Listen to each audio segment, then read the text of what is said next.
Loneliness is not freedom, it's surrender. And the terrifying part? Most people doing it right now. Right now, tonight, alone in their apartment with their phone. They're calling it self-care. They're calling it boundaries. They're calling it healing. But here's what nobody will say to your face. You are not healing. You are atrophying.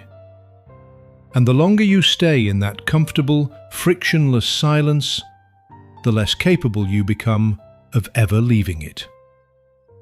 Today I'm not going to comfort you. I'm not going to tell you it's okay, that love finds everyone, that you just need to love yourself first.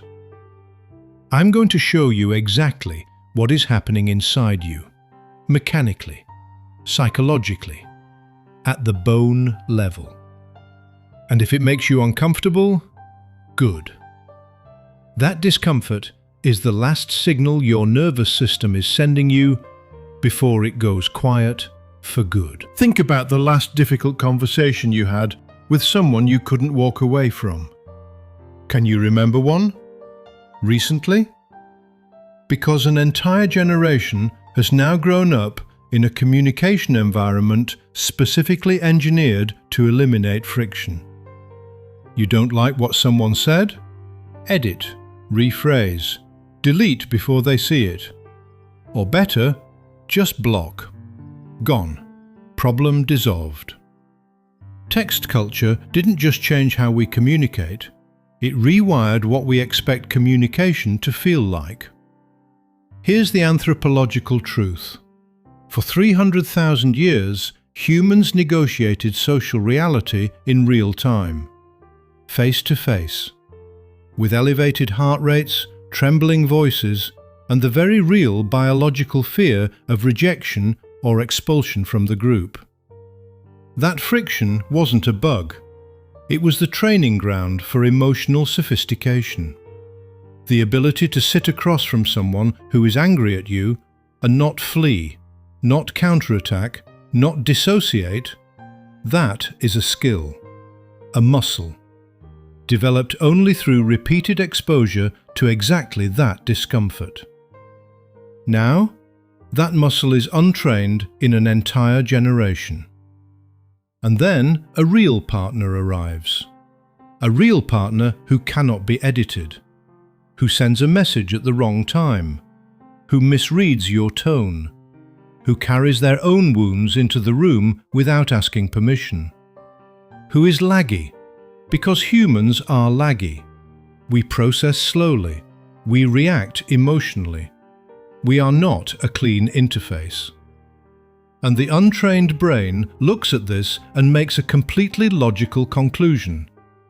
This is broken. I don't want it. Not because the partner is broken, but because the person's tolerance for analog reality has collapsed. The dark psychologist term for this is experiential avoidance. The systematic reduction of your life to only what feels manageable. It feels like wisdom. It presents itself as standards. It is, in clinical terms, a phobia. A phobia of other human beings in their full, unedited form. And like all phobias, the more you avoid, the more impossible the avoided thing becomes. Somewhere in the last 15 years, a sentence became sacred. I need to find myself first. Say it in any room and people nod. It sounds wise. It sounds like responsibility. It sounds like you're protecting potential partners from an unfinished version of you.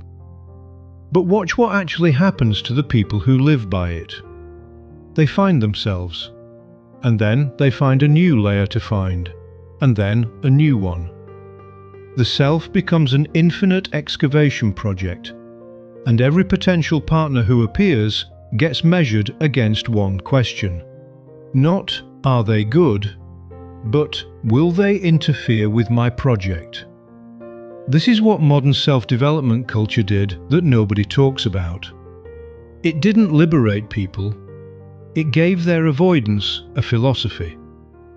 The anthropological record is unambiguous. The self is not found in isolation.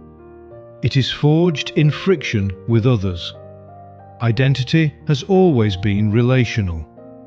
You do not know what you truly value until those values are challenged by someone who values something different. You do not know your real emotional patterns, only the stories you tell about them, until another person, who did not read your autobiography, reacts to you with complete honesty. A partner is not a threat to your self-discovery. A partner is the instrument of it. But dark psychology identifies something more uncomfortable here. The finding myself first loop often conceals something it will never say out loud. I am terrified that if someone truly knows me, the real version, not the curated one, they will leave. The self-development narrative provides an elegant solution to this terror. If you never fully let someone in, they can never fully leave. If you remain in progress, you are not yet available to be truly rejected. It is not growth. It is a psychologically sophisticated form of hiding. Your brain is, at its core, a prediction and reward machine. It is not optimized for your long-term flourishing. It is optimized for the path of least caloric expenditure that still produces a dopamine signal. For most of human history, that path and the path toward deep connection were more or less aligned. You wanted belonging? You had to do the work, show up, negotiate, endure, repair, stay. Now there is a gap, a catastrophic one. Your brain wants the signal of connection, the warmth, the recognition, the sense of mattering to someone. And it can now receive that signal in microdoses, on demand, with zero relational cost. A like, a comment that says, "You get it." A stream where a parasocial voice speaks directly to you in the darkness. A 2-week situationship that delivers the chemistry of intimacy without any of its architecture. The brain cannot distinguish between the signal and the source. Neurologically, a genuine moment of being deeply known by a long-term partner and a stranger's compliment on your appearance both release oxytocin. Both register as connection achieved. The system logs it and moves on. This is not a metaphor. This is neuroscience. And it has a name in behavioral psychology. Reward substitution. You replace a difficult, high-value reward with an easier, lower-value one that activates the same receptor. The system feels satisfied. The deficit quietly deepens. Here's what this means in practice. People in this system are not choosing to be alone. They are eating constantly. They are full of content, stimulation, micro-connections, and the background hum of digital presence. They do not feel starved. They feel fine. And this is precisely what makes it dangerous. Hunger is a signal. Hunger tells you something is missing and drives you toward the difficult, necessary work of obtaining real nutrition. But if you can suppress hunger with sugar, endlessly, cheaply, at 3 a.m., you never build the tolerance for the meal that takes time to prepare. You don't build long-term relationships because you never feel the acute absence that would motivate you to. You are full of nothing, and you feel fine. Loneliness is now sold with very specific branding. Your peace, your energy, your sacred space. The imagery is always the same. Clean apartment, soft lighting. A person alone, but glowing, unbothered, sovereign. It looks like safety. And in the narrowest sense, it is. When you are alone, no one can betray you. No one can leave. No one can misunderstand you at the exact moment you needed to be understood, or fail you when you were most vulnerable. or change, slowly, imperceptibly, into someone you no longer recognize. These are real dangers. They happen, and the pain they produce is not theoretical. So the logic is clean. Remove the variable. Live without the exposure. Keep yourself intact. But here is what dark psychology and anthropology both converge on. Something that is deeply uncomfortable to hear. The self does not stay intact in isolation. It compresses. A human being who successfully avoids all relational friction does not maintain their emotional range. They slowly lose it. Not dramatically, not noticeably. Gradually, the emotions that only exist in response to others, the specific jealousy that forces self-examination, the specific tenderness that reorganizes your priorities, the specific grief of watching someone you chose become someone you have to re-choose every day. These cease to be activated. And emotional capacity, like muscular capacity, follows one law: use it or lose it. The psychoanalytic tradition called this psychic deadening. The Stoics called it something they warned against: the elimination of passion in the name of peace.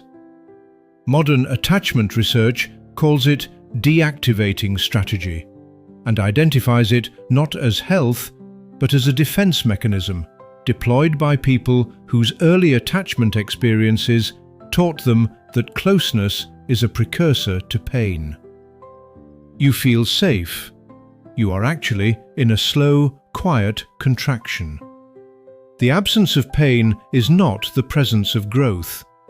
It is the absence of the signal that growth is needed. Bones strengthen under load. Immune systems calibrate through exposure. Psyches develop through the regulated encounter with what frightens them. A life engineered to feel safe is a life engineered to stay exactly, permanently, as small as it currently is. This is not peace. This is stasis wearing pieces clothing. Maybe it was your parents. Maybe it was the house you grew up in. And what you saw, the cold silences, the arguments that went nowhere, the way one of them seemed to disappear inside themselves, the way the other one learned to perform happiness, registered not as information, it registered as a verdict. This is what marriage is. And with that verdict came a vow, quiet, unspoken, made somewhere around age 9 or 12 or 17, I will not end up like them. This vow feels like protection, and it came from a real wound. The pain you witnessed was real. The chaos was real. The damage was real. But here's what the vow actually did. It froze your understanding of relationships at the worst example you'd ever seen. It said, this is what intimacy produces. And it installed avoidance as wisdom. Anthropologically, this is a catastrophic failure of transmission. Every human culture, across every recorded history, has had mechanisms for showing the young what successful partnership looks like, what it costs, how it's repaired, what it produces over decades. Elders, extended family, rituals that marked and celebrated the long arc of commitment. These mechanisms have largely collapsed. What replaced them? Two sources. First, your parents' specific, particular, failed dynamic, which you've now unconsciously universalized into the nature of all intimacy. Second, romantic media, which shows you the falling but never the staying. The chemistry, but never the Tuesday night argument about nothing that somehow becomes the most important conversation of your year.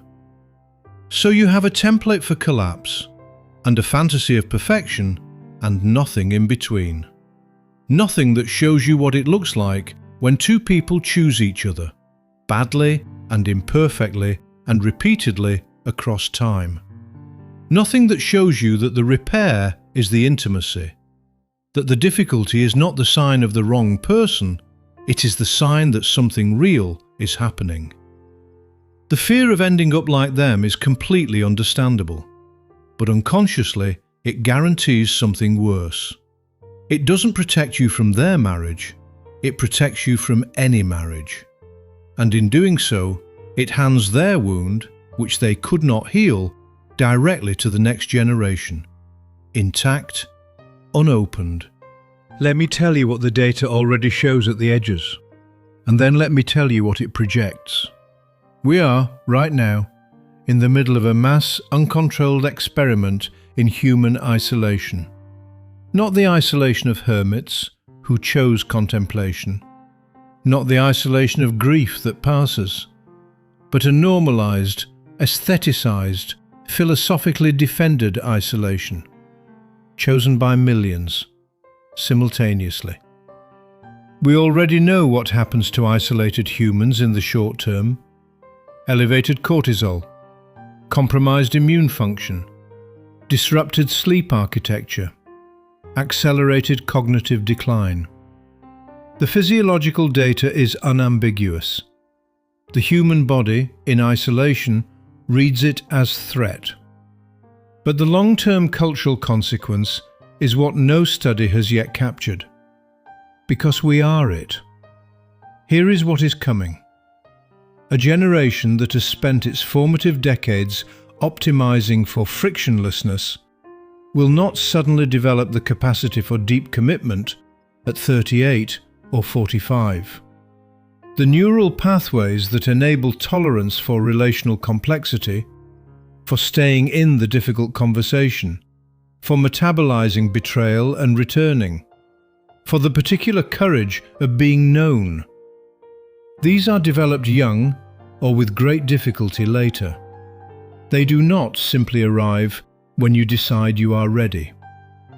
The attachment styles being calcified right now, avoidant, dismissive, defended, will govern not just romantic relationships, but friendships, professional relationships, the relationship to community, to civic life, to the generation that comes after. Loneliness is already the fastest growing public health crisis in the developed world. Not a metaphorical crisis, a clinical one, a lethal one. Chronic loneliness carries a mortality risk comparable to smoking 15 cigarettes a day. And it is being actively chosen, curated, branded as liberation. In 20 years, we will not primarily see this in divorce statistics or birth rates, though we will see it there too. We will see it in the quality of human interior life, in the specific poverty of people who are highly functioning, professionally accomplished, and genuinely unable to be moved by another person, who have the vocabulary of emotional intelligence and the lived experience of a very clean, very empty room. We will see it in the faces of people who are 70 years old and cannot remember the last time someone truly knew them. And the particular tragedy, the one that keeps me returning to this question, is that none of it was chosen with malice. It was chosen with fear. The fear was understandable. The cost will not be. The opposite of loneliness is not a relationship. It's the willingness to be changed by another person. That willingness is either trained or it atrophies. And you are, right now, at this exact moment, either training it or letting it die. There is no neutral position. There is only the choice you are making by not choosing.